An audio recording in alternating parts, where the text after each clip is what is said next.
Dans cette vidéo, je voudrais vous parler d'une erreur très commune qui est commise par pas mal de personnes, pas mal d'entrepreneurs, que ce soit dans l'immobilier ou dans d'autres domaines de l'entrepreneuriat. Et je vais également vous donner des clés sur comment faire pour ne pas tomber dans ce piège. On est parti.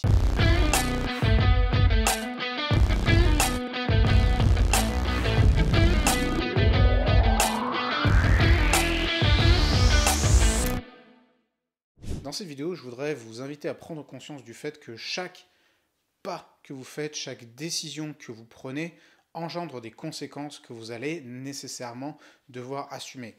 Et les conseils et les problématiques que je vais aborder dans ces vidéos sont applicables non seulement dans votre vie professionnelle, mais également dans votre vie personnelle. Le premier point que je voudrais aborder, c'est que lorsqu'on n'est pas prêt à payer le prix en argent, un prix monétaire, eh bien on est obligé de payer le prix sur la qualité que l'on va recevoir. Et je voudrais commencer par un petit exemple, une petite anecdote. Nous, on a l'habitude de travailler avec un archi, et une fois, on a essayé de tester un nouvel architecte, parce que, je sais plus, il y avait une histoire de prix, etc. On s'est dit, bon, bah, le prix là est plus un peu plus attractif.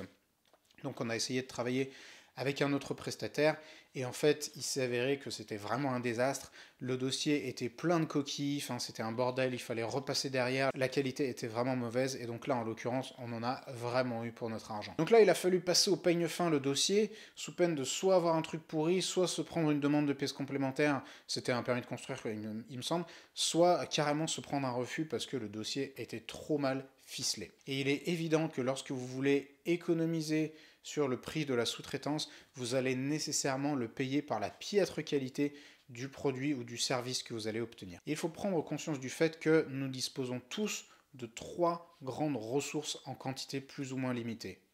L'argent, le temps et l'énergie. Ce que vous économisez en argent, vous allez devoir le payer de votre temps ou de votre énergie. Ce que vous économisez en temps, vous allez devoir le payer de votre argent. Ce que vous économisez en énergie, vous avez compris la logique. Par exemple, il y a des gens qui choisissent de faire les plans eux-mêmes. Et là, je me rappelle d'une anecdote que m'a racontée Bérangère, que j'ai interviewée sur cette chaîne. Et Bérangère, si tu regardes la vidéo, je te salue au passage, qui m'avait raconté que sur son premier projet, elle devait déposer une déclaration préalable sur un bâtiment. Et elle avait tout fait elle-même. Elle s'était galérée. Elle y avait passé des jours et des jours. Mais là, tout simplement parce que sa ressource argent était limitée. Elle était vraiment dans un lancement d'activité. Par contre, sa ressource temps, elle était assez abondante, elle avait beaucoup de temps à disposition, et donc elle a fait un choix, elle a fait un arbitrage, eh bien d'investir beaucoup de temps pour pouvoir économiser de l'argent. Autre choix, c'est vouloir faire les travaux soi-même. On peut se dire, ok, moi je ne veux pas dépenser l'argent, je vais aller faire les travaux moi-même, donc là on va aller dépenser son temps, son énergie, et celles et ceux d'entre vous qui ont déjà fait des travaux par eux-mêmes savent à quel point eh bien, ce genre d'initiative peut être extrêmement énergivore. Et d'ailleurs, quand on a fait les travaux soi-même, eh bien, on valorise beaucoup plus le travail des artisans. Et quand tu ne veux pas dépenser ton temps ou ton énergie, eh bien, tu dois passer à la caisse. Je reste sur l'exemple des artisans. Si tu ne veux pas faire les travaux toi-même, si tu veux économiser ton temps et ton énergie, eh bien, il faut passer à la caisse. Il faut payer. Il n'y a pas d'alternative possible. Si tu veux pas faire les plans toi-même, comme Bérangère, eh bien, il va falloir que tu les confies à une tierce personne qui les fera à ta place, et on espère qu'il les fera peut-être mieux que toi. Et autre exemple de choix et d'arbitrage, si dans l'investissement locatif par exemple tu veux obtenir une meilleure rentabilité, eh ben, il va peut-être falloir que tu ailles prendre des risques, que tu ailles un petit peu dans des endroits de merde où les gens n'ont pas envie d'acheter pour vivre, et c'est pour ça que l'immobilier est relativement bas. Ou alors, il va falloir que tu t'investisses, que tu payes de ton temps et de ton énergie pour pouvoir faire de la location courte durée et augmenter considérablement ta rentabilité. Mais dans tous les cas, il va falloir que tu payes de ta personne, de ta poche ou de ton temps. Et il est vraiment important de prendre conscience de ce vase clos, de cette limitation, de la dynamique, de cette équation qui existe entre ces trois ressources que sont le temps, l'énergie et l'argent. Et on ne peut pas gagner sur tous les tableaux, surtout si on veut du travail bien fait. À un moment donné, il va falloir dépenser une de ces ressources. C'est pas possible de se dire non, moi je ne veux pas y passer de temps, je vais certainement pas y passer d'énergie et je vais gratter le plus possible sur le budget et je m'attends à avoir un super résultat. Ce n'est pas possible, ça n'existe pas. Vous devez donc réfléchir à ces trois ressources et à combien vous disposez de chacune. Est-ce que vous avez du temps? Est-ce que vous avez de l'énergie? Est-ce que vous avez de l'argent? Est-ce que vous avez les trois? Est-ce que vous avez rien des trois? Est-ce que c'est très... Enfin voilà, est-ce que c'est compliqué? Et vous devez prendre vos décisions en conséquence. Et là, je me rappelle de discussions que j'ai eues.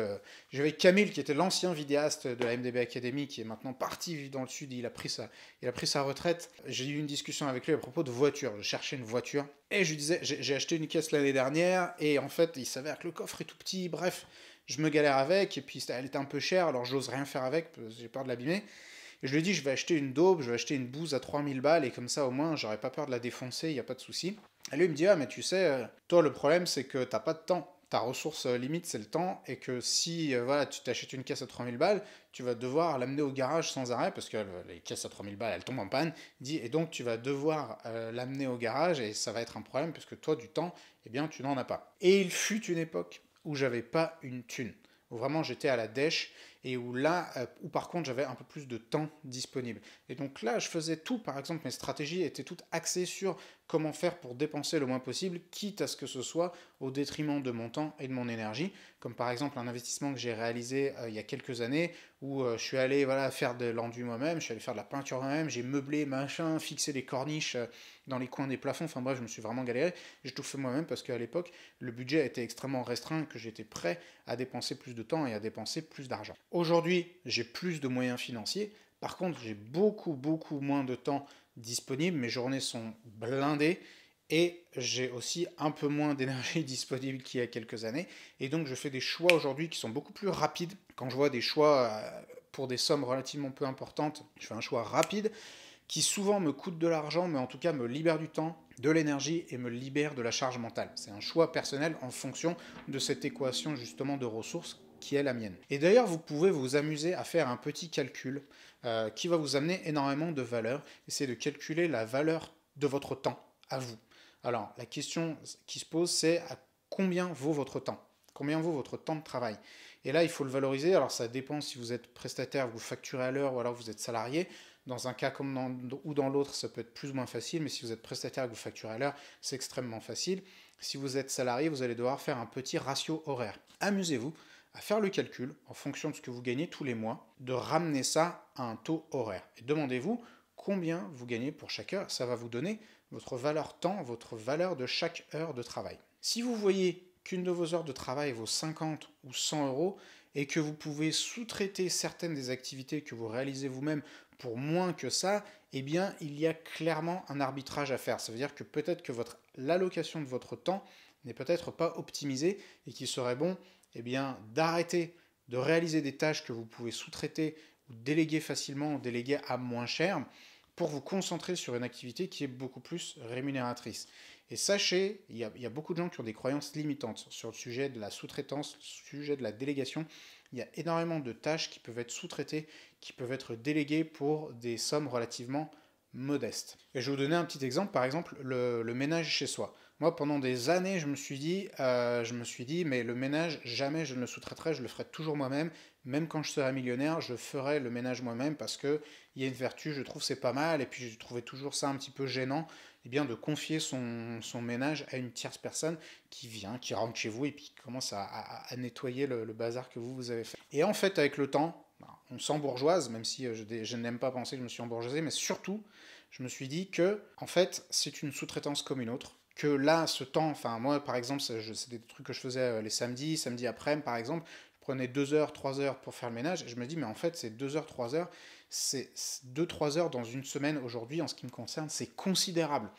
Donc soit c'est un temps que je ne vais pas utiliser pour bosser, soit c'est un temps que je ne vais pas utiliser pour m'instruire, pour lire un bouquin, ou pour aller tout simplement me détendre de la semaine de travail que je viens de terminer. Donc là-dessus, j'ai vraiment changé d'avis par rapport au sujet du ménage. Et demandez-vous si vous, il n'y a pas des choses aussi, certaines croyances que vous avez, où vous dites, en fait, il serait peut-être bon que je remette en cause ces croyances, parce qu'au final, l'allocation de mon temps et de mon énergie ne sont pas nécessairement bien optimisées. Et on a tous tendance aussi parfois à se croire indispensable, à dire mais non, ça je ne peux pas le déléguer, ça il n'y a que moi qui sais faire, ça je ne peux pas le sous-traiter. Et franchement, demandez-vous si vous ne le croyez pas sur plein de sujets, vous ne vous dites pas non mais ça, franchement, à part moi, personne ne peut le faire.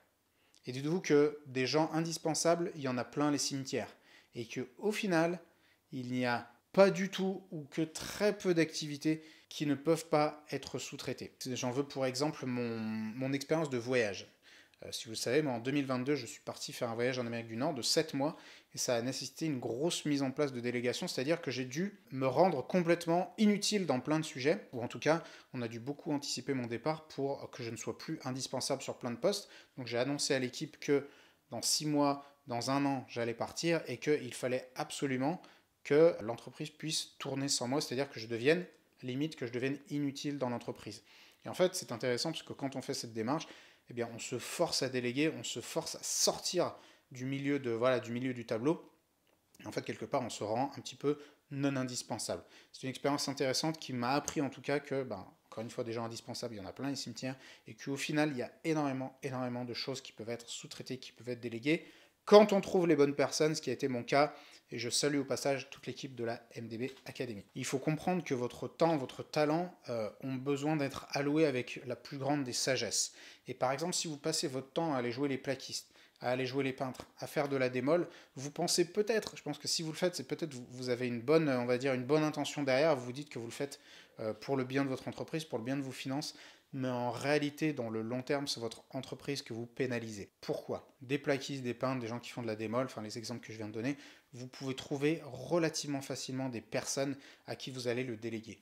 Par contre, votre spécificité en tant que marchand de biens, votre talent principal, qui est d'avoir la vision transversale des choses, d'avoir la vision des contraintes réglementaires, techniques, commerciales, etc. Cette vision-là, très peu de personnes sont capables de l'avoir, très peu de personnes l'ont. Et donc c'est là que vous avez une énorme valeur ajoutée. Et donc il faut que vous puissiez mettre un maximum de temps, un maximum d'énergie sur le domaine dans lequel vous êtes le meilleur et pas le domaine sur lequel n'importe qui peut être meilleur que vous. Le problème, le vrai gros problème commence quand on pense pouvoir s'en sortir, quand on pense pouvoir réaliser les choses sans passer à la caisse au niveau argent, au niveau temps ou au niveau énergie. Il faut bien prendre conscience du fait que tout se paye à un moment donné par une de ces trois ressources, et c'est la raison pour laquelle j'ai donné ce titre à cette vidéo. Et vous ne pouvez pas avancer, vous ne pouvez pas agir, vous ne pouvez pas mettre des choses en place en pensant que vous allez échapper à la dépense d'une de ces trois ressources. Ça n'est pas possible. Si vous grattez sur le temps, l'énergie, l'argent, eh bien ce qui va en pâtir, c'est votre réputation. Et votre réputation, c'est quand même ce que vous avez de plus précieux et ce que vous devez défendre à tout prix. Et à un moment donné, dans votre vie personnelle ou dans votre vie professionnelle, vous allez nécessairement vous retrouver limité par une de ces trois ressources. Peut-être parce que vous avez un job qui vous occupe énormément, peut-être parce que vous avez des enfants en bas âge qui vous prennent beaucoup de temps, beaucoup d'énergie, ou peut-être parce que là vous avez fait des grosses dépenses et que vous êtes complètement à la dèche au niveau argent. Bref, à un moment donné, vous allez être limité par une ou plusieurs de ces trois ressources et vous allez devoir faire un arbitrage, vous allez devoir prendre des décisions courageuses et de la bonne allocation de vos ressources, c'est-à-dire de la bonne décision que vous allez prendre par rapport à l'allocation de ces ressources, va dépendre votre réussite dans le long terme. Enfin, une petite réflexion à laquelle je voudrais vous inviter. On dérive un peu du sujet, mais quand j'ai mis ce titre « Tout se paye », j'ai tout de suite pensé à ça. Je voudrais avoir votre avis sur la question. Je me suis dit qu'au final, dans la vie, tout se paye, d'une manière ou d'une autre. Quand on pense qu'on va sur un site gratuit, qu'on utilise une appli qui dit « ouais, l'appli elle est gratuite », en réalité, vous payez en laissant l'entreprise par exemple, collecter vos données personnelles. Lorsque vous achetez un produit à prix bas, vous dites « Ah ok super, j'ai fait une super affaire, j'ai acheté un truc bas, je sais pas, dans un supermarché ou que sais-je », vous pensez que vous avez fait une super affaire, mais au final, quelqu'un ou quelque chose en paye le prix. C'est-à-dire que soit c'est une personne quelque part qui est exploitée pour que ce produit soit créé à un prix bas, ou alors c'est la planète qui en souffre les conséquences parce qu'en fait là, l'entreprise, elle arrive à produire son produit pas cher, tout simplement en polluant, etc. Et là, c'est une hypothèque que vous prenez sur le futur, une hypothèque que vous prenez aussi sur le futur de vos enfants. Et au final, quel que soit le prix, dans la réalité, dans le monde, dans la vie, tout se paye. J'aimerais que vous me donniez votre avis sur cette petite question philosophique que je vous aurais posée à la fin. N'hésitez pas à me dire ce que vous avez pensé de cette vidéo. Si vous l'avez aimé, eh bien, payez votre like et je vous dis à la prochaine.